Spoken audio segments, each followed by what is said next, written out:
हमेशा कहता रहा हूँ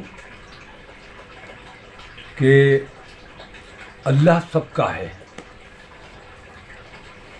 मुसलमान अगर ये समझता है कि मुसलमान की इजाज़ेदारी है अल्लाह पे, तो वो ये खाम ख्याली है।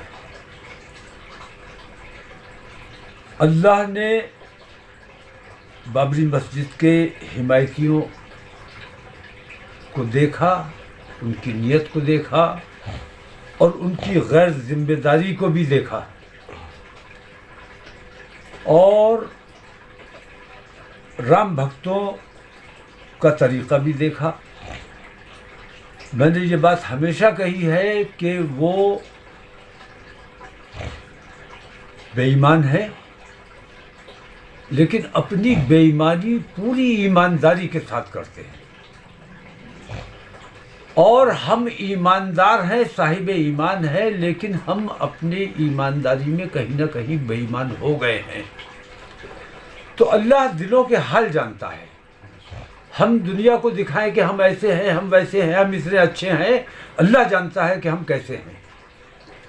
तो हमने बाबरी मस्जिद के सिलसिले में जो लड़ाई लड़ी जानी चाहिए थी, जो हमें तरीक़ा इख्तियार करना चाहिए था, हम कुछ लोगों पर डिपेंड हो गए, उनका ऊपर छोड़ दिया कि वो जो चाहे करें और कोर्ट का फैसला जो होगा वो मंजूर होगा। उन्होंने कहा कि नहीं, हमारी आस्था कोर्ट से ऊपर है।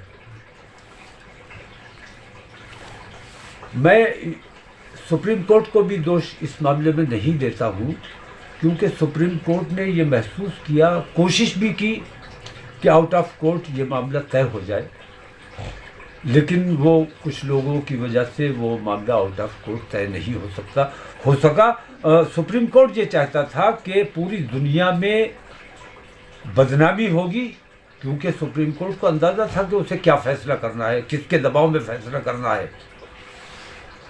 और दुनिया ने ये देख लिया कि कोर्ट ने जो बेईमानी की, उसके इवज़ में राज्यसभा की मेंबरी भी मिल गई उन्हें।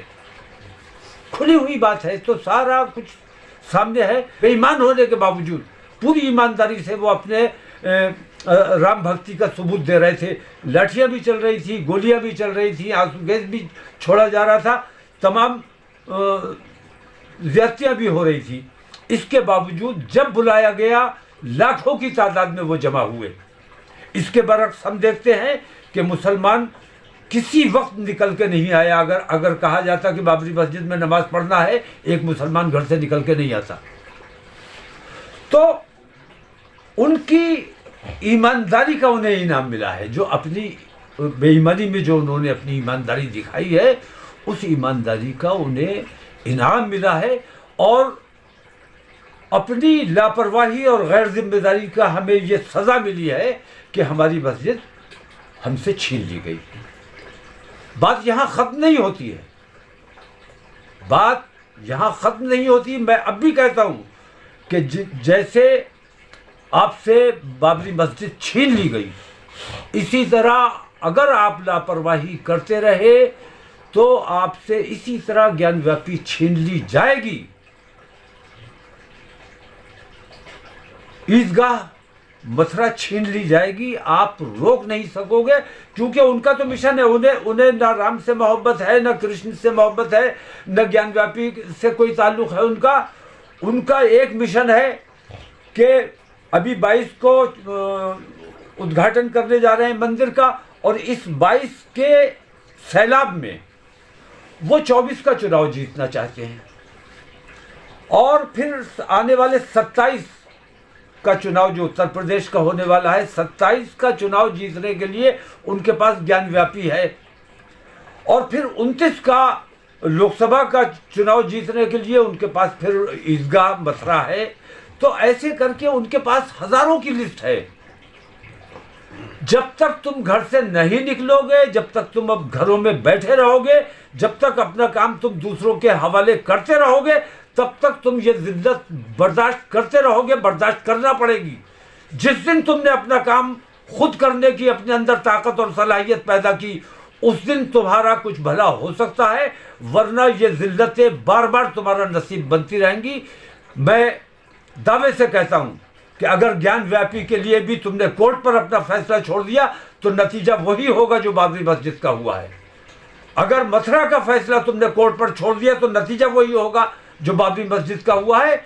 इसलिए मैं तमाम लोगों से यह अपील करता हूं कि किसी पर भरोसा मत करो, और जब भी बुलाया जाए कायदीन आवाज दे, ईमानदारी से अगर आवाज दी जाए, बुलाया जाए, आपको जाना चाहिए। जब तक घर से नहीं निकलोगे तुम्हारा जीना हराम कर दिया जाएगा, तुम्हारे बिल्कुल मामलात को तंग कर दिया जाएगा, तुम्हें तो इसी तरह जलील किया जाता रहेगा, तुम्हारी मस्जिदें छीनी जाती रहेंगी। मैं तो अल्हम्दुलिल्लाह, ये बात मैंने पहले भी कही थी कि 1000 साल तक हुकूमत की है इस हिंदुस्तान पे, और हमारे दौरे हुकूमत में अल्हम्दुलिल्लाह हिंदुस्तान सोने की चिड़िया कहलाता था। इस सोने की चिड़िया को बर्बाद करने का काम इन जालिमों ने किया है। 1000 साल हुकूमत करने वाले लोगों ने अगर मंदिरों को तोड़कर मस्जिदें बनाई होती तो हिंदुस्तान में मंदिर नाम की चीज न बची होती। अगर हिंदुओं का इसी तरह कत्ल किया गया होता जिस तरह ये मॉब लिंचिंग करते हैं और तमाशे बनाते हैं, अगर इस तरह मुसलमानों के दौरे हुकूमत में अगर इस किस्म का रवैया रखा होता तो हिंदुस्तान में ना हिंदू बचता, ना